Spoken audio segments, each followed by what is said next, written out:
Okay guys, we got a 2011 MDX Acura here, and either the mechanic is too fast or I'm too slow, because I wanted to make a video showing detailed step-by-step directions of this. I'll put it on the link of the website. I'll put that link down below for you if you need it. But let me just run over this real quick. So here's the strut. We got it all one piece. I'll put a link in the description below also for this part if you need it. So it was pretty simple. We got 22 millimeters here, both of these bolts and nuts. You're gonna pull both of those.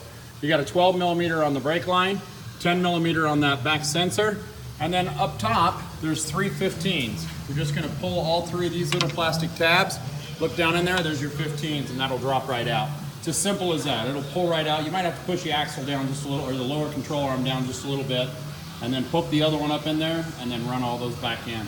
So I hope that makes sense. Again, visit me on the website. The link's down below.